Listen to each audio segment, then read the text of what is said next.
Assalamu alaikum friends.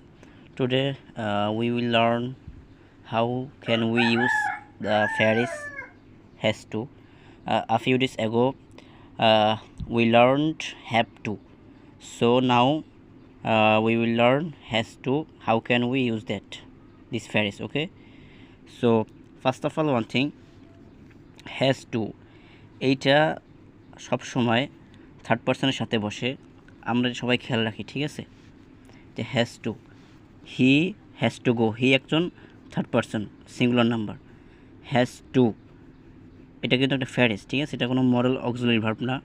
Has to go, he has to go, তাকে যেতে হবে। He has to go to the school, তাকে স্কুলে যেতে হবে। এই যে এখন দেখেন শি, এটা আমরা মহিলাদের ক্ষেত্রে ব্যবহার করি, হি আমরা পুরুষের ক্ষেত্রে ব্যবহার করি, ঠিক আছে? শি হ্যাজ টু ইট, তাকে খেতে হবে।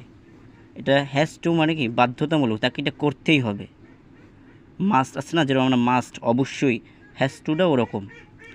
She has to it her lunch, তাকে তার দুপুরের খাবার খেতে হবে।